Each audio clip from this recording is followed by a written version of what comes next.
My people, they told us it couldn't be done. That once the global financial sharks get their teeth into an African nation, that's it. You're finished. You're just a line item in a ledger in Washington or Geneva. They told us that Africa debt isn't meant to be paid off.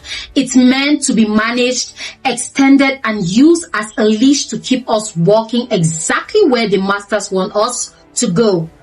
But tonight, the leash has snapped. Africa is witnessing something that has sent literal shockwaves through the corridors of the International Monetary Fund. This isn't a rumor. This isn't diplomatic talk. This is a story unfolding in the bright, uncompromising light of history. Namibia has just done the unthinkable. Namibia has walked into the halls of global debt, slammed a check on the table, and walked out unfettered. Welcome back to Power and Pulse. For those of you who are new to the family, welcome to the front lines of the Awakening Africa. For the regulars, you know we don't do polite news. We do the truth with an edge. And the center of this seismic shift is a woman. The Western world didn't see it coming. A leader the continent has been praying for. Her Excellency President Netumbo Nandi-Ndaitwah. On December 3rd, 2024, she took that oath. The experts expected businesses as usual. They expected silence. They expected another African leader to come begging for an extension. Instead, they got a declaration of strategic freedom. In one single calculated move, Namibia cleared its entire debt to the IMF, $750 million. Settled, wiped clean, no begging, no bending, no restructuring. Traps. Tonight we tell the story of the day the cage door was kicked open. Let's be real about how global finance works. It isn't emotional, it's cold, it's calculated, it's predatory. Usually when an African nation calls the IMF to say, we can't pay, please give us more time, please give us another loan to pay the interest on the old loan, it's a hamster wheel of misery. But Namibia's message was different. It was the funds have been transferred, full settlement, transaction complete, goodbye. To the financial world, this was not normal. Why? Because African debt is designed to be a permanent condition. It's the modern version of colonial tax. It's the lock on the door that keeps our resources flowing out and their expertise flowing in. But President Nandi didn't look for the key. She bought a sledgehammer. Ouch! How does a nation that isn't a global superpower suddenly settle billions in debt overnight? To understand the how, you have to understand the who.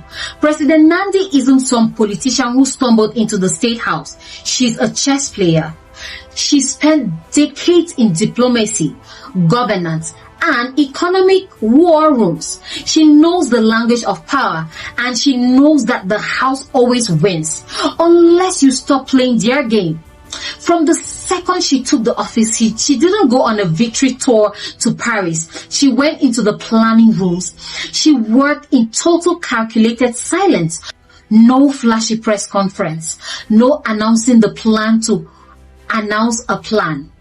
Just cold hard coordination with the Bank of Namibia and local sovereign wealth strategists.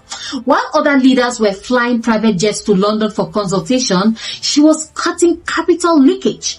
While others were living in excess, she was building a national war chest.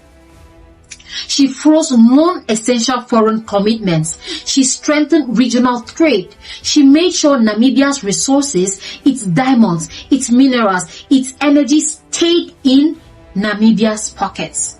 She was saving while the world thought she was struggling.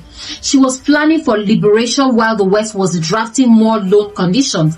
And when that reserve hit the magic number, she made the call. Like, can you imagine the face of the IMF officer when they saw the balance due? $0 notification. That's not just a payment. That's a middle finger to the entire system of dependency. This moment is bigger than Namibia. It's a psychological earthquake for the entire continent. For 60 years, we've been told you can't live without us. You cannot build a road without a loan. You cannot run a hospital without the IMF. You are too small. You are too weak. Just sign here on the dotted line and give us your future as collateral. Namibia just proved that it's a lie, a flat out dirty lie. Namibia has said we can stand, we can build, we can pay, we can be free. This sends a message that if Namibia can do it, why is Nigeria still struggling? Why is Kenya still trapped? Why is Zambia still negotiating?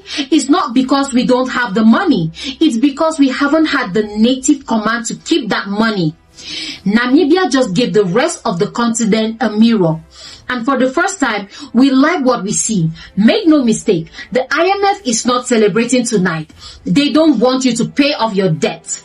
African debt is their revenue. African debt is their influence. If you don't owe them anything, they can't tell you how to run your country. They can't tell you to cut ties, or they can't tell you to cut subsidies for your farmers. They can't tell you to privatize your water. They lose their seat at the table. When Namibia walked out of that cage, it did something dangerous. It removed the leverage. The message to the West was terrifying. What happens if more of them do this? What happens when Africa stops asking and starts deciding? The world order shifts. That's what happens.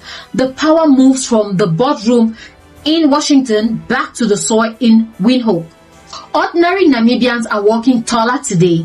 They feel it in their spirits because for the first time in a long time, their nation looked the world in the eye, not from below, but as an equal, not as a borrower, but as a boss. This is what Africa looks like.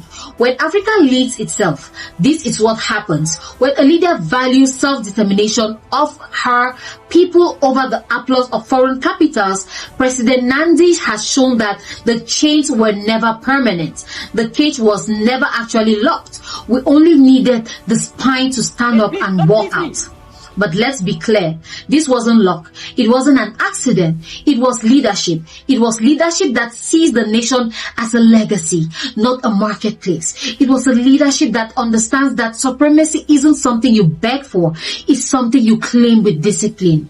Where others use power to enrich themselves, she used power to buy back her country's future. Where others bend, she stood. And by standing, she has cleared a path that many feared was blocked forever. Namibia isn't just a small nation anymore. It is a lighthouse. It is proof that the era of the perpetual borrower is ending. The black star isn't just a flag. It's a reality of how we handle our businesses. So, history will remember this date. History will remember the name Netumbo Nandi-Ndaitwah. They will remember the day a woman from the Sahel region said, "We will not be owned. We will not be controlled. We will be free," and here is the receipt to prove it. Africa is watching. Africa is rising, and most importantly, Africa is awakening to the truth that our poverty was a policy and our freedom is a choice. This isn't the end of the story. This is just the opening chapter of a new book. A book where we don't ask for aid, we demand respect. A book where we didn't sign facts, we sign checks. The chains are broken, the cage is empty, and the world finally knows that Namibia and the rest of us are no longer up for sale.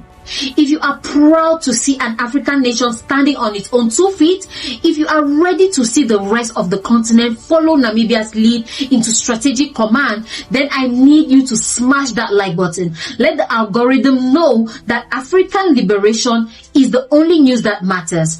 Also, subscribe to Power and Pulse. We are the digital heart of the revolution. We don't just report the news, we track the power. Also, share this video. Send it to every African who needs to know that the dream of freedom is actually a bank transfer away. Namibia has walked through the door. Now, it's time for the rest of us to follow. I'm your host, Marie, and this is Power and Pulse, and I will see you in the next one.